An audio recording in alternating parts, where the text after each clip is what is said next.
तो मैं कह रहा था कि सत्संग बहुत देर तक हम लोग सुन लेते हैं बहुतों का, लेकिन भगवान की बहुत सारी लीलाओं का वर्णन सुनने को मिलता है, लेकिन भगवान मिलेंगे कैसे,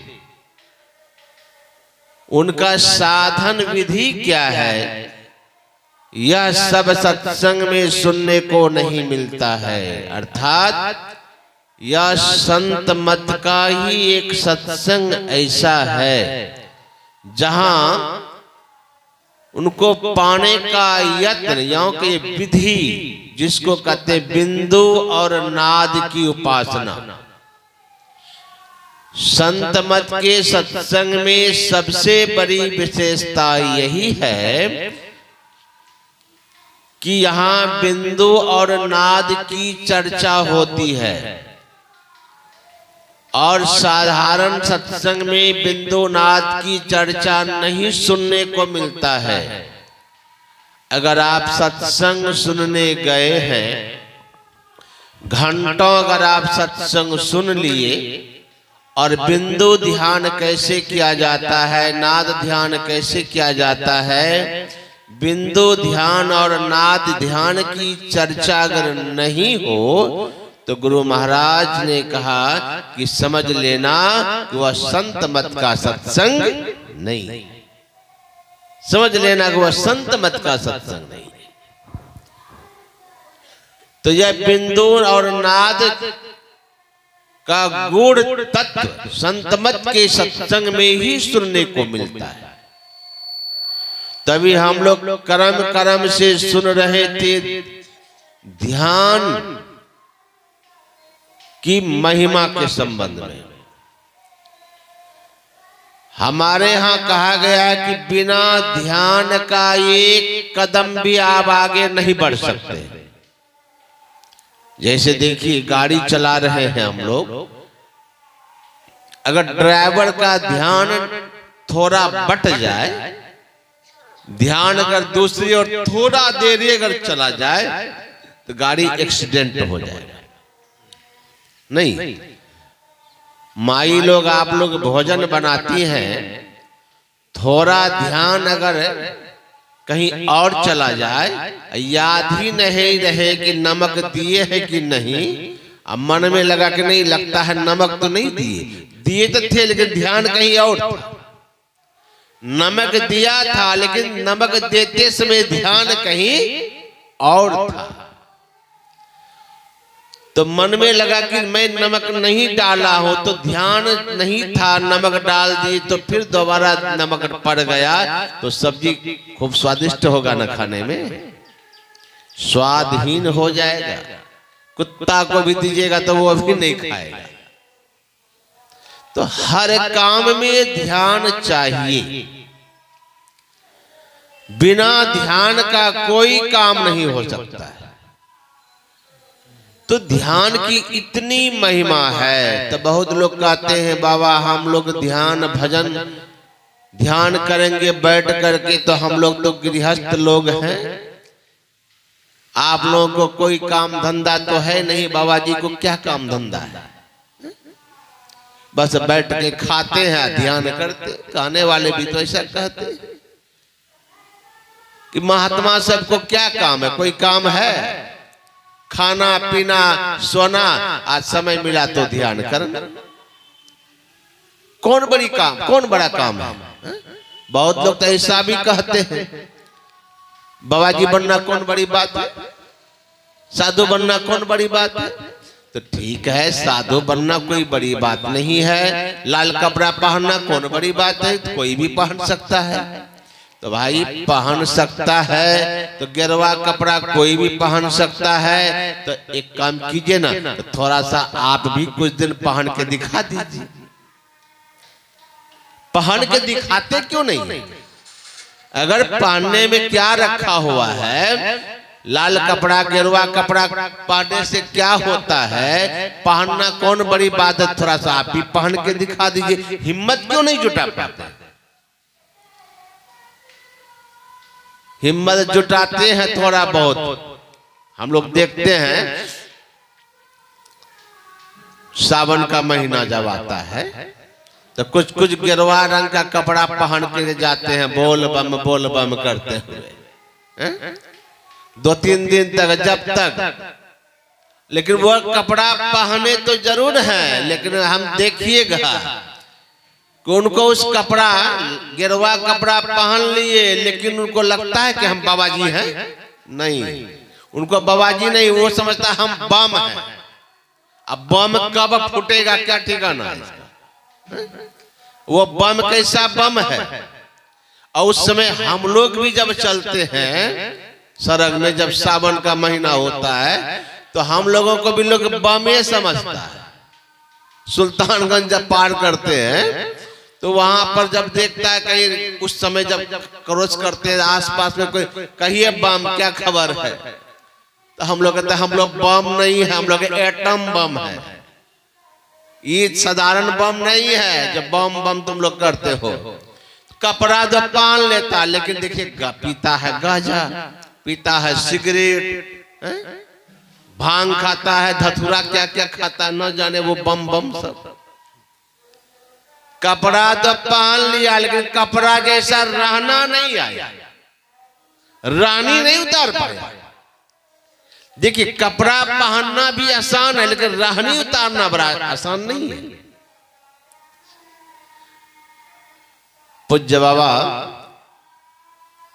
की वाणी में है, देखिए, रिझाया खूब दुनिया को, मतलब अब चाहे वेश बना करके रिझा रहे हो कि चाहे प्रवचन दे के रिझा रहे हो, तो रिझाया खूब दुनिया को, बना बहते बहुतों, रिझाया यदि न अपने को, तो रिझा दुनिया को क्या होगा।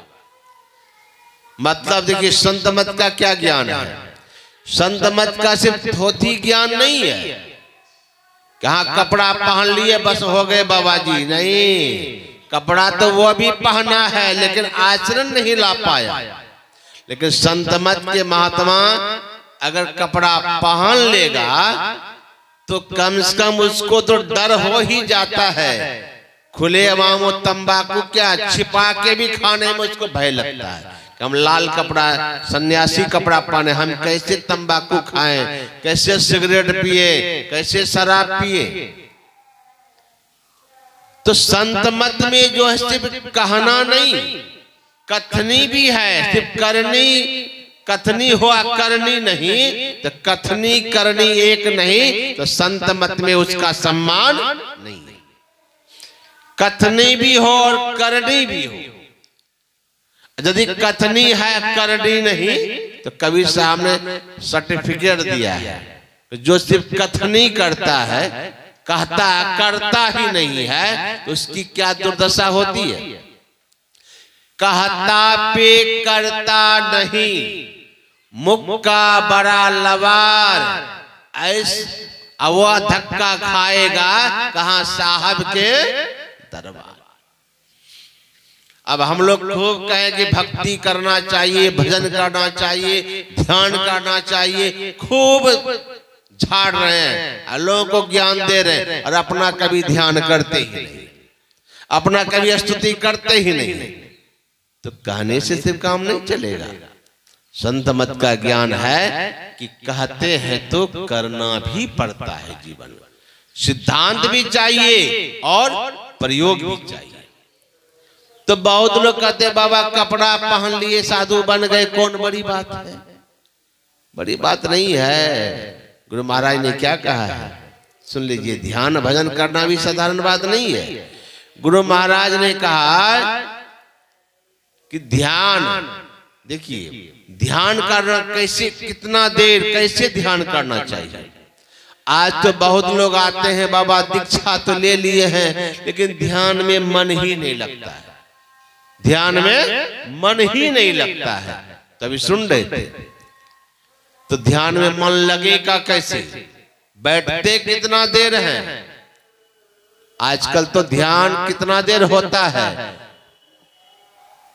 स्नान करेंगे, स्नान करके कपड़ा पहनेंगे और कहेंगे देखो हम स्नान कर लिए हैं, जा रहे ध्यान करने के लिए, तब तक भोजन थाल में परोस करके रखो, आके मैं भोजन करूंगा।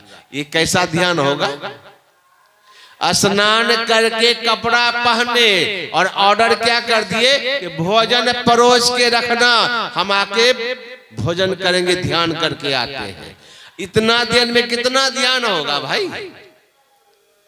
भोजन परोसने में कितना समय लगेगा? इतना में ध्यानो हो गया। इतना सस्ता ध्यान है कि भोजन परोसा गया उधर, इधर ध्यान हो गया। गुरु महाराज ने कहा कि एक आसन पर बहुत देर तक बैठे बिना ध्यानाभ्यास नहीं हो सकता है।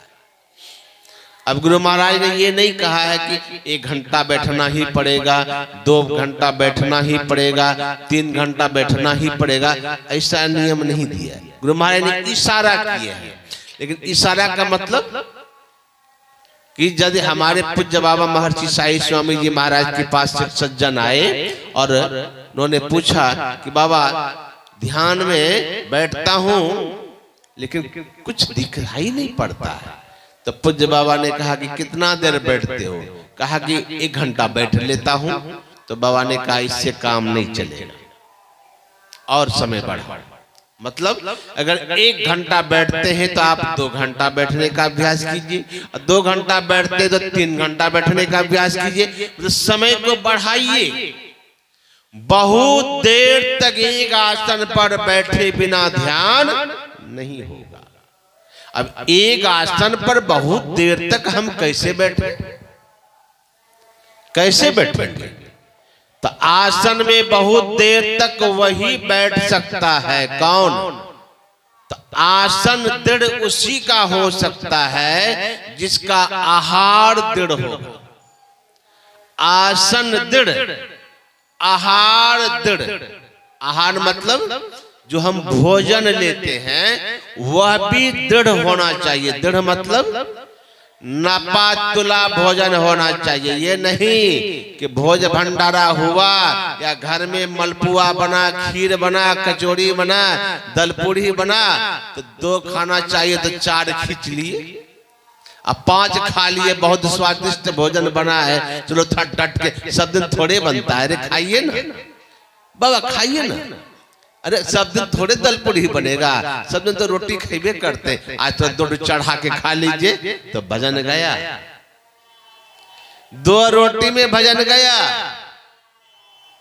नहीं। कितनो बढ़िया भोजन, कितनो अच्छा भोजन बने, अगर आप नियम बना के रखे हैं कि हम 2 ही रोटी खाते हैं तो 2 ही खाना चाहिए।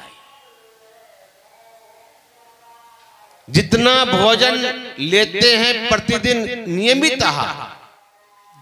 मैं पूज्य बाबा महर्षि साई स्वामी जी महाराज को देखा करता था सेवा में, कितनो बढ़िया सब्जी बना के दे देते थे थाल में सजा करके, लेकिन वही 2 रोटी खाते थे। कितनों थाल में मैं जलपान कराता था, चना का भूजा, चूरा का भूजा, ये सब थाल में परोस के देता था। और सोचता था थोड़ा ज्यादा दे दे तो बाबा ज्यादा खाएंगे, लेकिन नहीं, जितना खाना होता था उतना ही खाते थे। एक दिन बाबा हमसे बोले कि तुम जो इतना जलपान दे देते हो, चना चूरा भूजा बढ़ा बढ़ा करके, क्या सोचते हो हम सब खा जाएंगे? तो मैंने सोचा कि थोड़ा थोड़ा खाते हैं तो कमजोर हो जाते, थोड़ा ज्यादा खाइएगा तो ताकत होगा।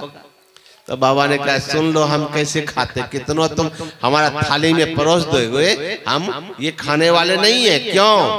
कि मैं चना का भूजा, देखिए बाबा चना का, गुलाबी चना हम रखते थे। अब पूज्य बाबा को जलपान में संध्या काल में वही खिलाते। तो चना का भूजा जो देते थे थाल में, तो खाने में गुलाबी चना खाने में बड़ा स्वाद लगता था। तो हमको लगा कि बड़ा अच्छा लगता है, तो कभी कभी बढ़ा के दे देते थे। तो बाबा क्या करते थे? छोड़ देते थे। तो छोड़ कैसे देते थे? तो बाबा ने कहा देखो हम चना भी भूजा खाते हैं ना, वो अभी गिनती से खाते हैं। अब गिनती क्या था? तो गिनती क्या था? तो बोला देखो 1 चम्मच में मैं चना भूजा उठाता हूं, इसमें 5 दाना आता है मेरा। एक बार चम्मच में लगाता हूं तो 5 दाना आता है। इस तरह से हम 16 चम्मच उठाते हैं। तो 16 चम्मच में 16 पंचे 80, तो 200 दाना दे दो ना, क्यों नहीं, लेकिन हम 80 चम्मच 80 दाना उठाएंगे। 16 बार चम्मच उठाएंगे, 57वां चम्मच छोड़।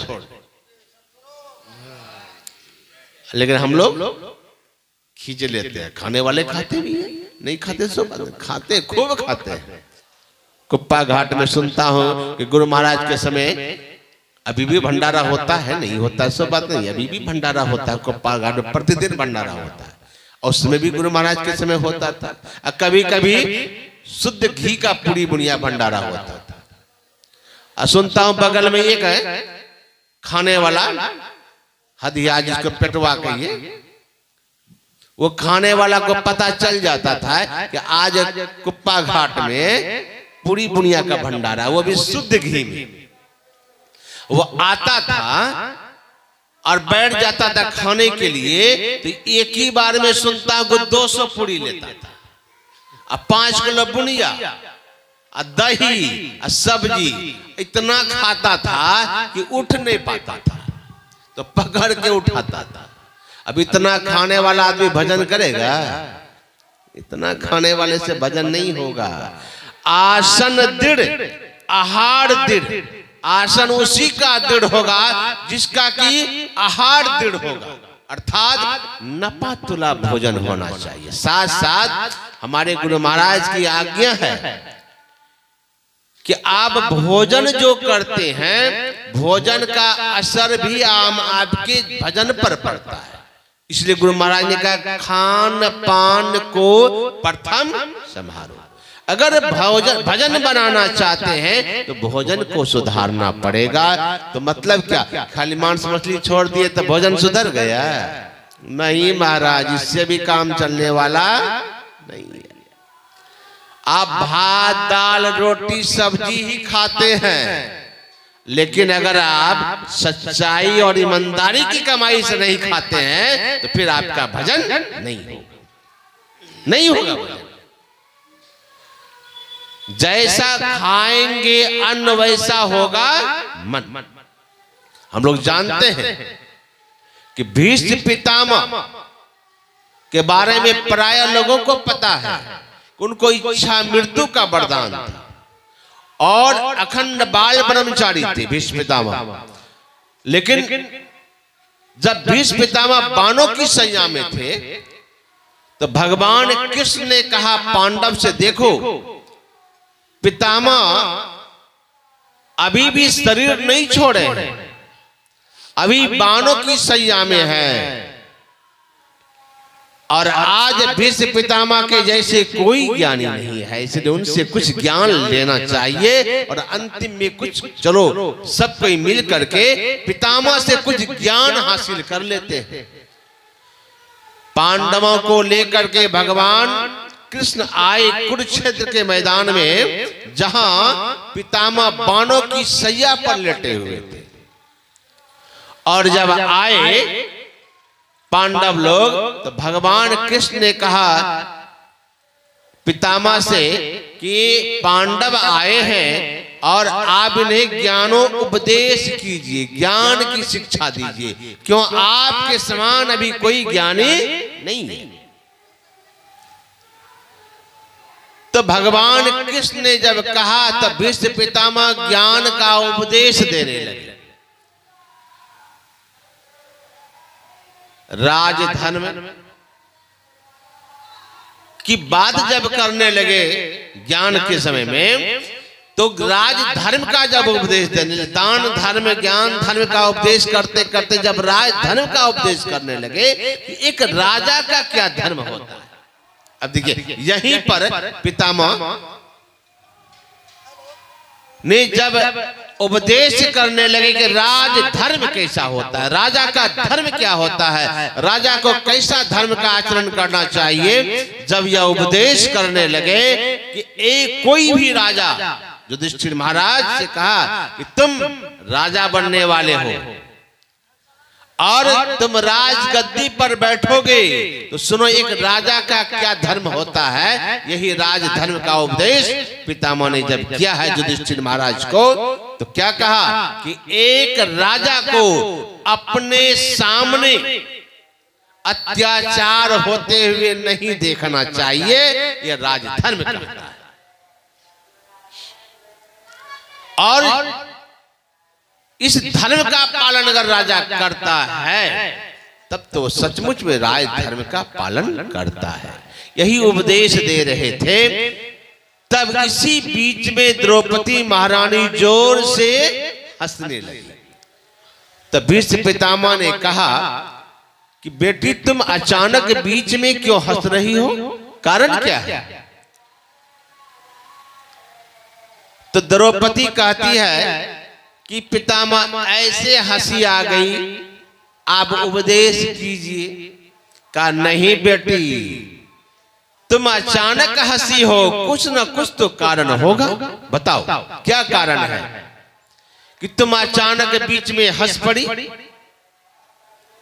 तब द्रौपदी महारानी ने कहा पितामह आप राजधर्म का उपदेश कर रहे थे, राजा का क्या धर्म है यह बता रहे थे कि एक राजा को अपने सामने अत्याचार होते हुए नहीं देखना चाहिए। यही उपदेश जब आप कर रहे थे तो मुझे उस दिन की बात याद आ गई। कब? जब मुझे कौरव सभा में खींच करके लाया गया था दुशासन के द्वारा, और दुर्योधन ने दुशासन को आदेश दिया था कि इनका वस्त्रहीन कर दो, इन्हें निर्वस्त्र कर दो। तो मैंने सहायता की भीख मांगी थी। पहले तो मैं अपने पति की ओर नजर उठा के देखा, लेकिन पांचों पति मेरे सिर झुका लिए। फिर मैंने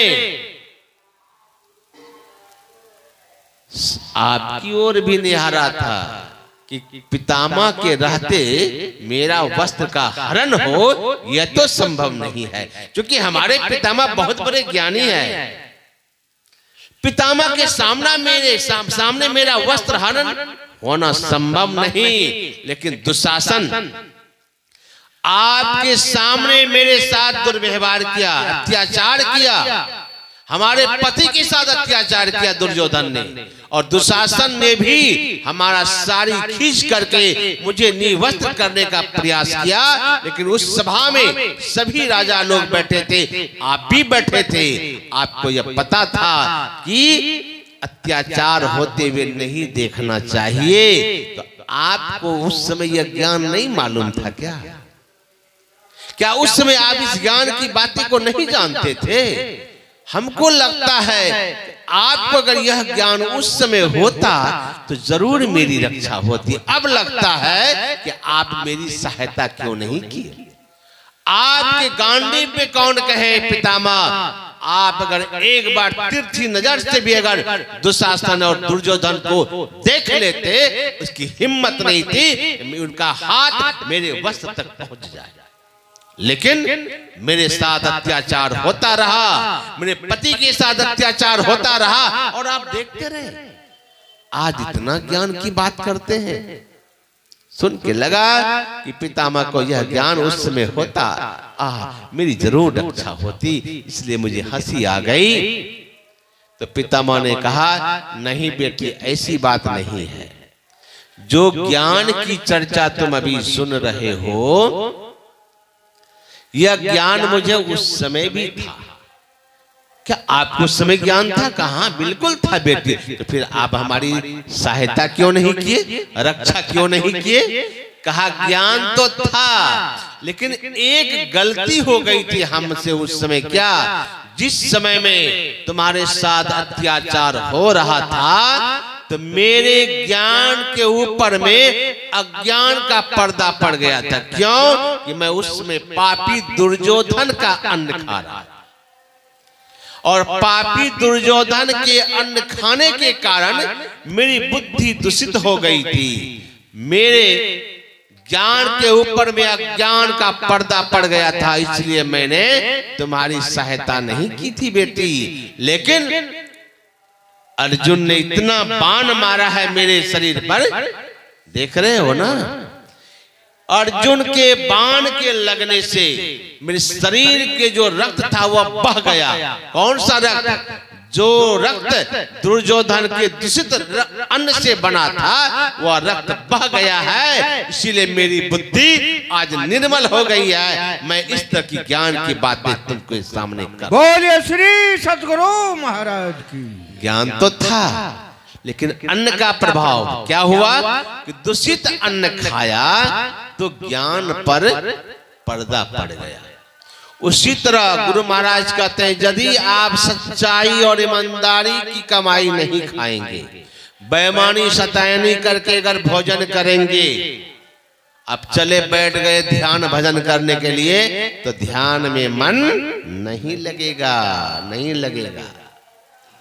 इसलिए गुरु महाराज के बारे में हम लोग सुना करते थे कि प्रायः पहले आप गुरु महाराज के बारे में सुने होंगे कि अररिया जिला में एक सैदाबाद जगह अभी भी आश्रम, बहुत पुराना आश्रम है। वहां गुरु महाराज का बहुत जमीन है और वहां हमारे गुरु महाराज के परम शिष्य पूज्य लक्षण बाबा रहा करते थे। और सैदाबाद में वहां अपने से फसल उपजाते थे और सैदाबाद से चावल आता था कुप्पा घाट। गुरु महाराज बैठे बैठे उस चावल को का भोजन करते थे।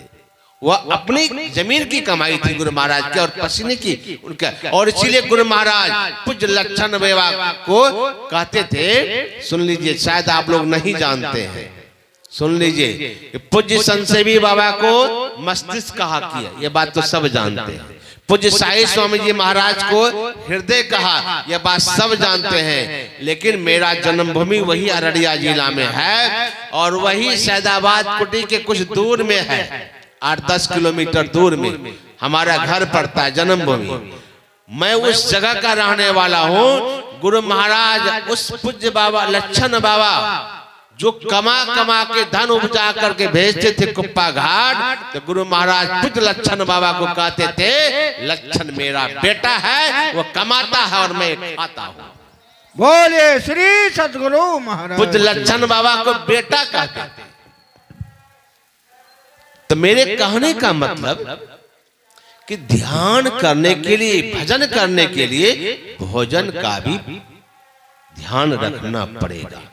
जैसे तैसे, जैसे अगर हम सत्संग में गए, कहीं किसी के घर गए, गुरु महाराज का आदेश है कि अगर हम कहीं जाते हैं, ऐसा गुरु महाराज कहा करते थे, कभी कभी सुनता हूं कि यदि तुम कहीं जाते हो, किसी के घर जाते, साधुओं को हिदायत देते थे, खास करके प्रचारकों को हिदायत देते थे, साधु महात्मा को, अगर तुम लोग किसी सत्संगी के घर जाते हो और यदि कुछ खाते हो तो कम से कम मन ही मन वहां बैठ के थोड़ा भजन कर लो, ध्यान कर दो, समय मिले तो स्तुति विनती भी कर दो, ताकि तुम उनका जो भोजन करोगे उसका दूषित प्रभाव तुम्हारे मन पर नहीं पड़ेगा।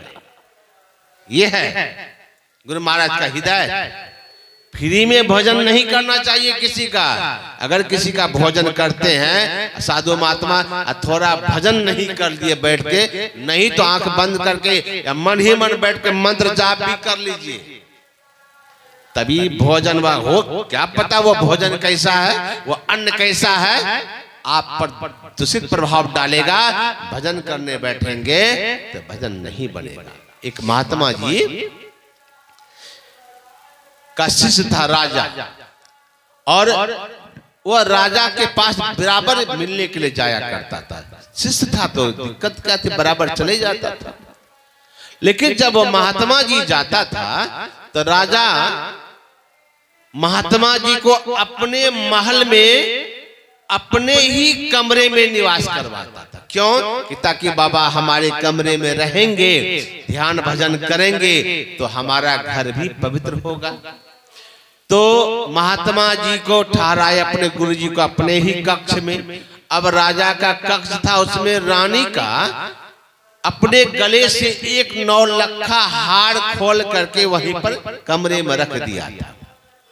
और महात्मा जी रात को भोजन किए और भोजन करने के बाद जब सुबह जाने का समय हुआ तो महात्मा के मन में वो 9 लखा हार देख करके लोभ आ गया, चोरी करने का विचार हो गया कि 9 लखा हार है, इतना कीमती हार है, ये रानी का है, इसको हम झोला में रख लेते हैं, अब बेच लेंगे तो बहुत पैसा हो जाएगा। वो 9 लखा हार वह महात्मा जी अपने झोले में डाल दिया चोरी करके, और फिर राजा से मिल करके चला आया। अब महात्मा जी जब चले आए तो जब राजा रानी जब अपने कक्ष में गए तो देखते हैं कि कमरे में वो रानी जब गई तो देखते हैं 9 लखा हार गए। अब महात्मा जी तो उनके गुरु जी थे, अब गुरु जी पर जो है अविश्वास करने का कोई सवाल ही नहीं उठता था कि हमारे गुरु जी भी कहीं चोर होंगे। ये भाव तो आ ही नहीं सकता था कि गुरु जी हमारे हार चुरा के ले जाए। अब रानी चिंतित रहने लगी कि मेरा 9 लखा हार चोरी हो गया। तो राजा ने कहा कोई बात नहीं, ढिंढोरा पिटवा देता। पूरे नगर में ढिंढोरा पिटवा दिया। और ढिंढोरा पिटवा देने के बाद यह कहा कि जो कोई वो 9 लखा हार अगर किसी को मिला है, कोई चोरी करके अगर किसी के पास अगर बेचा भी है, वह 9 लखा हार अगर मुझे पहुंचा देगा तो हम उसको मुंह मांगा इनाम देंगे। अब यह ढिंढोरा पीटते पीटते चला गया महात्मा जी की कुटिया की ओर गुजर रहा था। कहा गिरी ये तो वही 9 लखा हार का ढिंढोरा है जो हम चुरा के लाए हैं। अच्छा, उसी का ढिंढोरा दे रहा। फिर अब वो महात्मा जी सोचने लगा कि ये हार हम चुरा के लाए तो लाए क्यों, हमको तो हार चुरा के नहीं लाना चाहिए। हमको समझ में नहीं आता, हमें राजा के यहाँ इतना बार गया, कभी कुछ चोरी नहीं किया, आज मैं गया तो मेरे मन में यह बात आई कैसे कि यह 9 लखा हार चुरा के लेके चला जाऊं। तो महात्मा जी उस हार को लेकर के पहुंच गए राज दरबार में और राजा से जाके कहते हैं राजा साहब यह हार मैंने ही चुराया। गुरुजी ने कहा यह हार मैंने ही चुराया था। राजा हाथ जोड़ के कहे गुरु महाराज काहे को दूसरे का कलंक अपने माथे पे ले रहे, आप हमारे गुरु हैं, संत हैं, आप हार चोरी तो कर नहीं सकते हैं। हार कोई जरूर दूसरा चुराया होगा और वह मृत्यु के दंड से आपको दे दिया ताकि आप अगर कहेंगे तो आपको तो आप उनके गुरु हैं, आपको तो कोई दंड देगा नहीं। आप दूसरे को बचाने के लिए आप अपने पर यह दोष ले रहे हैं। गुरुदेव ऐसा क्यों बोलते हैं? चलिए कोई बात नहीं, लेकिन हार आप चुरा नहीं सकते हैं। आप ये मत बोलिए कि हार मैंने चोरी की। तो गुरुजी कहते नहीं राजा, हार तो मैंने ही चुराया है, तो मानो मेरी बात को, लेकिन मैं एक बात जानना चाहता हूं कि तुम्हारे जो भोजन बनाने वाले उनको बुलाओ। रात में मुझे भोजन किसने बनाया था? मुझे जो भोजन कराया गया वो भोजन किसने बनाया था? कहा कि रात में तो भोजन में आपको बाबा खीर खिलाए थे। तो पता लगाया गया कि रात में बाबा को जो खीर खिलाया गया तो खीर बनाने वाले रसोइया कौन है उसको बुलाओ। तो रसोइयों को बुलाया गया। तो रसोइये से राजा ने पूछा कि रात में खीर तुमने ही बनाया था? कहा हमने ही बनाया था। कहा गुरुजी यही खीर बनाया था, कहिए क्या पूछना है? तो कहा तुमने ही खीर बनाया था? कहा खीर तो हमने ही बनाया था। कहा वो चावल कैसा था जिस चावल का तुम खीर बनाए थे? राजा से कहा कि अपने रसोइये से तरफ पूछिए वो चावल कैसा था। तो राजा ने पूछा जी कौन चावल का तुमने खीर बनाया था? कहा राजा साहब आज अपना जो चावल था वो समाप्त हो गया था, खजाने में चोरी से पकड़ा हुआ कुछ चावल रखा हुआ था और यहाँ से आदेश हो गया राजमहल से आज गुरुजी को खीर ही चाहिए। खीर का भोजन कराना है। तो मैंने सोचा इतनी रात को अब चावल आएगा कहां से? वही चोरी वाला माल जो पकड़ा गया था वही चावल में से हम निकाल करके सोचे कि थोड़ा खीर बना देते हैं, महात्मा जी का भोजन हो जाएगा। तब महात्मा जी ने कहा, राजा साहब अब समझा, उस चोरी से पकड़ा गया जो चावल था उसका जो खीर बनाया वही खीर खाने के बाद अब मुझे पता चला कि वही भोजन का प्रभाव था जो मेरे मन में यह भाव आया कि तुम्हारा 9 लाख का हार चोरी करके मैंने लेके चला गया।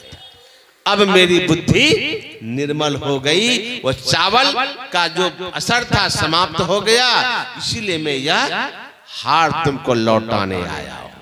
देखिए थोड़ा सा खीर खाए थे बाबा जी, मन चोरी का हो गया। हम लोग जो जैसे तैसे तब खींच लेते हैं थाली का थाली, ना ध्यान ना भजन।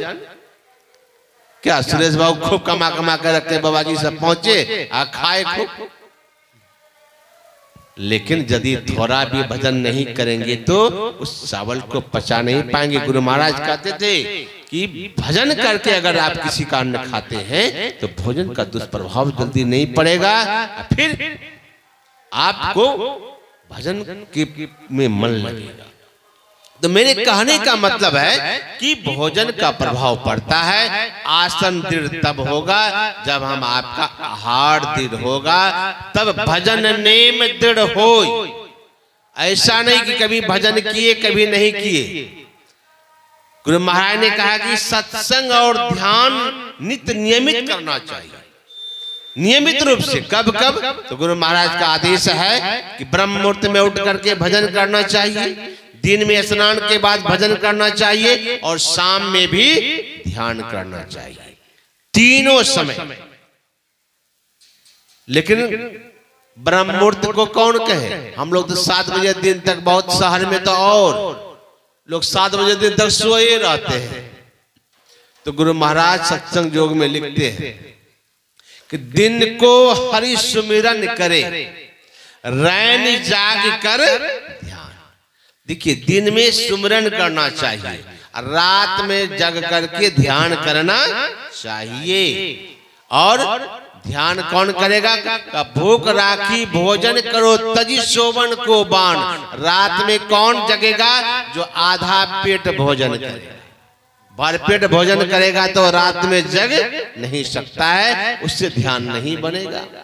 कहा अगर रात में तुम जग करके भजन नहीं कर सकते हो, 4 पहर नहीं जगी सके, तो आधी रात सो जाग।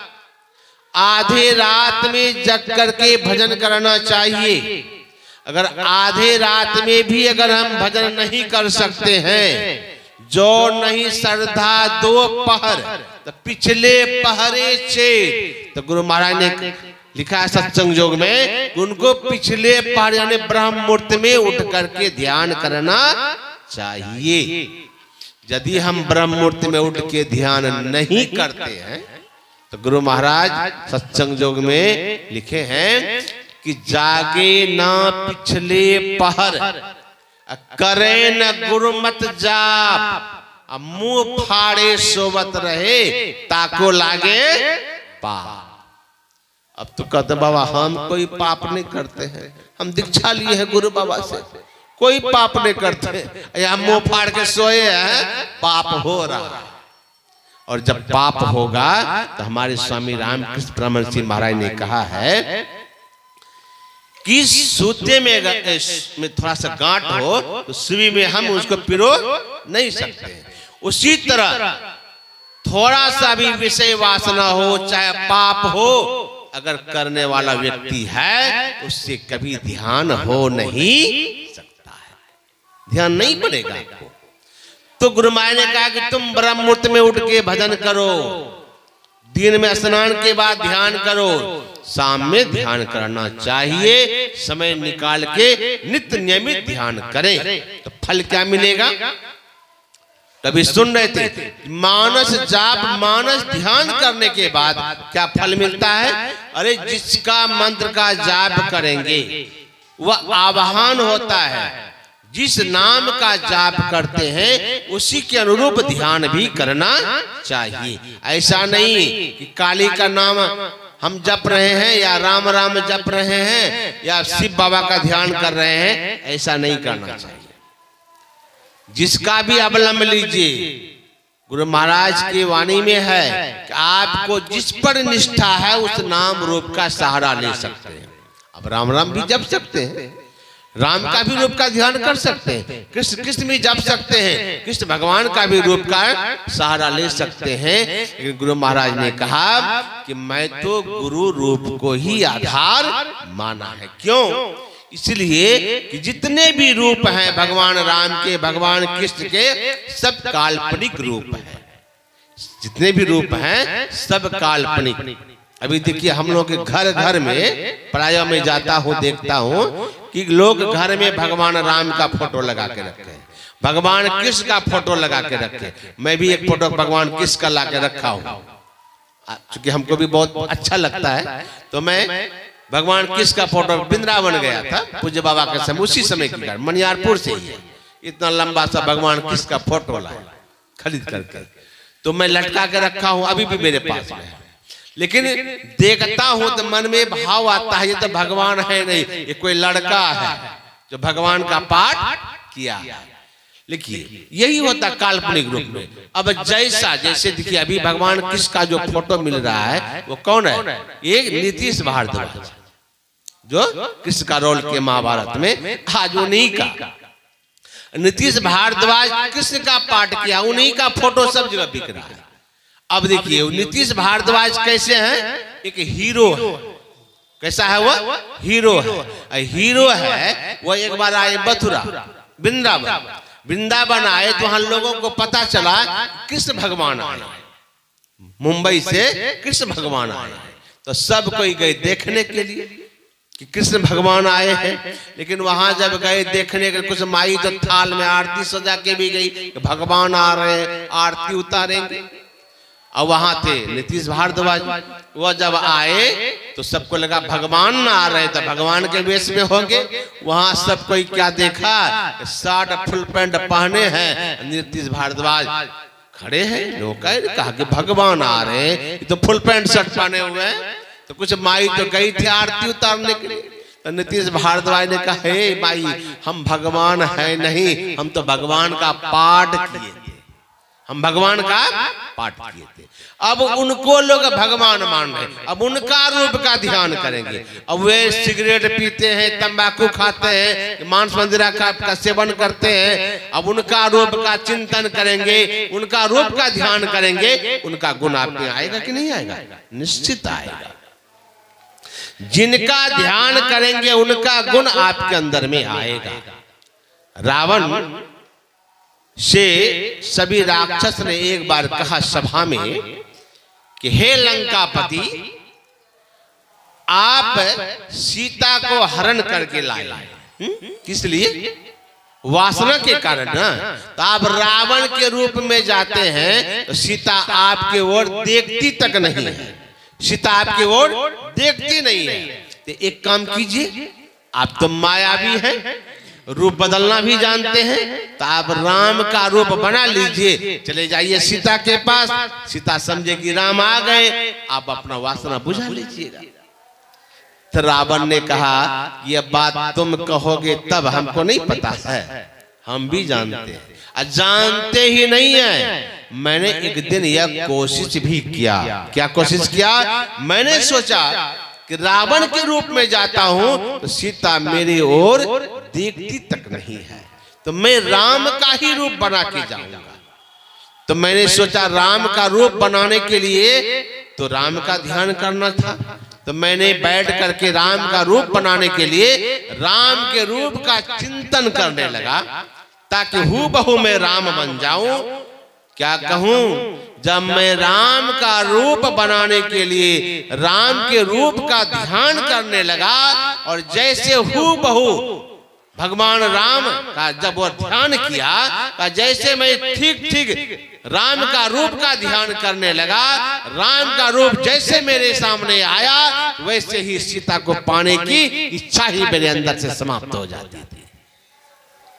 क्यों? अरे राम का रूप बनाया, का ध्यान किया, राम का रूप बनाने के लिए तो अंदर से सीता को पाने की इच्छा क्यों समाप्त हो जाती थी? इसलिए भगवान राम निर्विकारी महापुरुष थे। इसलिए जो निर्विकारी महापुरुष का ध्यान करेंगे उनका मन भी निर्विकार होगा, उनका मन भी निर्विकार होगा। इसलिए गुरु महाराज ने कहा जैसे तैसे का ध्यान नहीं करना चाहिए। ये नहीं कि जैसे तैसे का ध्यान शुरू कर दिए, ऐसा नहीं। इसीलिए हमारे यहाँ संत मत में यह नियम है, किसी से भी दीक्षा लीजिए लेकिन ध्यान सदगुरु का ही रूप का बताया जाता है। इसलिए कि सदगुरु महाराज हमारे निर्विकार महापुरुष थे। अगर सदगुरु का रूप का ध्यान करेंगे तो हम आपका मन भी बिल्कुल निर्विकार हो जाएगा, बिल्कुल निर्विकार हो जाएगा। तो मानस जाप मानस ध्यान करेंगे तो फिर दृष्टि योग की साधना कीजिए। दृष्टि योग की साधना करेंगे, यह काम बड़ा कठिन है। इसको दम का साधन कहते हैं। सदयोग की साधना को सम का साधन कहते हैं। यह वही कर सकता है। दम का साधन है इंद्रिय का निग्रह और सम का साधन है मनोनिग्रह। दृष्टि योग तो हम जैसे तैसे रह के थोड़ा अभ्यास कर भी सकते हैं, लेकिन गुरु महाराज ने कहा है कि शब्द योग की साधना वही कर सकता है जो ठीक ठीक जो अष्टांग योग में यम नियम का पालन बताया गया है, यम और नियम का जो पालन करेगा वही व्यक्ति शब्द योग की साधना भी कर सकता है। यम नियमहीन पुरुष कभी शब्द योग की साधना नहीं कर सकता है। कई यम नियम क्या है तो यों ही संक्षेप में जान लीजिए। सदाचार, शिष्टाचार, सुचाचार, संक्षिप्त रूप में समझिए। जो सदाचारी होगा, जो शिष्टाचारी होगा, जो सुचाचारी होगा। सुचाचारी, सदाचारी मतलब सदाचार का मतलब होता है झूठ, चोरी, नशा, हिंसा, बेविचार। जो 5 पापों को छोड़ दिया वो हो गया सदाचारी। शिष्टाचारी का मतलब समझ नहीं रहे हैं कि बड़ों को सम्मान देना। सुचाचार, अरे सुचाचार कहते हैं सफाई को। सफाई मतलब क्या? खाली कपड़ा चकाचक पहन लिए हो गया? चकाचक साफ कपड़ा पहनने से सुचाचार का पालन नहीं हुआ। सुचाचार का पालन किसको कहते हैं महाराज? अब देखिए, हम लोग जाते हैं लैट्रिन रूम, अब वहां गए और जब वहां से निकलते हैं बायां हाथ साफ किए नहीं, उसी हाथ से स्वेटर पकड़ लिए, फुल पैंट पकड़ लिए, चादर पकड़ लिए और तब गए नलो बाएं हाथ से खोल लिए और तब साबुन बुन लगाए। तो क्या हुआ? आपका कपड़ा अपवित्र, नल भी अपवित्र, सब कुछ अपवित्र है, शरीर अपवित्र रहा। कितनों हाथ साबुन लगा लिए, सब कुछ तो छू छा लिए तो शरीर हो गया अपवित्र। मतलब यह सुचाचार का पालन कैसे करना? यदि हम बाथरूम जाते हैं, शौचालय जाते हैं तो बायां हाथ से तब तक हम कपड़ा को स्पर्श नहीं करें, नल को नहीं छुए जब तक कि हम साबुन से 3-4 बार उसको साफ नहीं कर लेते हैं, या मिट्टी से हम साफ नहीं कर लेते हैं, चाहे जो भी हैंड वॉश हो, जब तक हम साफ नहीं कर लेते हैं तब तक इस हाथ से किसी चीज को स्पर्श नहीं करना चाहिए। और बाद में देखिएगा, माई लोगों को मैं देखता हूँ स्वभाव, बाद में मुंह में अंगुली बात करे, मुंह में आंचल, दांत से आंचल पकड़ लेगी। ये क्या है? ये सुचाचारहीन है। आप आंचल साड़ी को दांत से पकड़ लिए, अपने कपड़े को दांत से पकड़ लिए, मुंह में उंगली ले लिए, तो ये सुचाचार का पालन नहीं हुआ। मतलब आपको पवित्र से रहना पड़ेगा। सफाई, कपड़ा साफ रखना ठीक बात है, लेकिन सब सुचाचार का मतलब है शरीर भी पवित्र होना चाहिए। बाबा नानक के वचन में है कि सूचे भारे साचु समावे बिरले सुचाचारी, अर्थात पवित्र वर्तन में ही पवित्र चीज का निवास होता है। अगर हम पवित्र परमात्मा का चिंतन करना चाहते हैं, पवित्र परमात्मा का ध्यान करना चाहते हैं, तो शरीर को भी पवित्र रखना पड़ेगा। हम पेशाब करते हैं, पानी का लेना चाहिए। अगर आपको लगे तो पैर हाथ धोना चाहिए। मैंने तो पढ़ा है कि लघु शंका पेशाब अगर कोई करता है, जब तक अगर 3 बार अगर वो आप मुंह से पानी से कुल्ला नहीं कर लेता है, तब तक वो शरीर पवित्र नहीं माना जाता। ऐसा नियम है। तो शिष्टाचार का बहुत ऐसे पालन नियम है, तो तीनों का पालन होना चाहिए। सदाचार, शिष्टाचार, शिष्टाचार, तीनों का जो पालन कर लिया, समझिए यम नियम उसका हो गया। जब यम नियम हो गया तो फिर भजन होगा। यम नियम जब को पालन कर लेंगे तो आसन भी बनेगा। तो यम नियम आसन, तब प्राणायाम। प्राणायाम संत मत में अपने हो जाता है। फिर प्रत्याहार, जो मन भागे, मन को लगावे। फिर धारणा, फिर ध्यान समाधि। ये 7वें सीढ़ी में ध्यान है और 8वें सीढ़ी में समाधि है। 7वें सीढ़ी में ध्यान को रखा है पतंजलि ने, ऋषि ने कहा कि ये 6 सीढ़ी पर जब हम कदम रखेंगे तब 7वें सीढ़ी पर जो ध्यान है वह होगा। यदि ध्यान कर लिए तब क्या होगा? तो गुरु महाराज ने कहा जो कोई ध्यान करता है तो सुनो क्या होता है। तो गुरु महाराज कहते हैं, माग भूखा बागी काली के मुखे पड़ो है बाबरे, होश करे चेतो सबेरे, बचो ध्यान के दावरे। यदि हम लोग ध्यान करेंगे तो किससे बचेंगे? काल के मुख से बचेंगे। और बच ही नहीं जाएंगे। गुरु महाराज ने कहा कि काल मुख से निभुकी भागो, ध्यान के बल भाई रे, ऐसो अवसर खोई हो तो रोई हो पछताई रे। यदि ऐसा अवसर खो दिए, मनुष्य ने मिला है, ध्यान नहीं करेंगे तो पछताना पड़ेगा।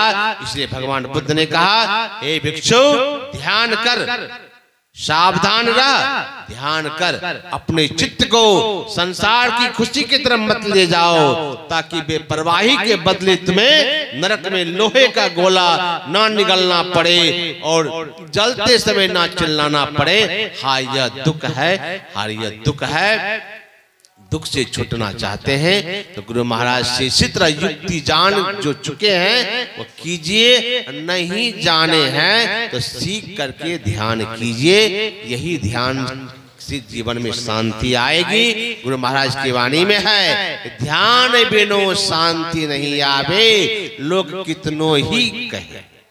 जब तक ध्यान नहीं करेंगे अंदर में शांति नहीं होने वाली है। इसलिए ध्यान कैसे किया जाना चाहिए, ध्यान करने के लिए क्या क्या सावधानियां होनी चाहिए, यही संक्षिप्त में मैंने आपके सामने रखा। और इस चीज को हम लोग अमल करेंगे तो हम आपका जीवन जरूर सार्थक होगा। क्यों? जब ये सारी चीजों को हम जीवन में धारण करेंगे तो ध्यान बनेगा, ध्यान बनेगा तो हम आपका जीवन सफल होगा। बोलिए श्री सद्गुरु महाराज की जय।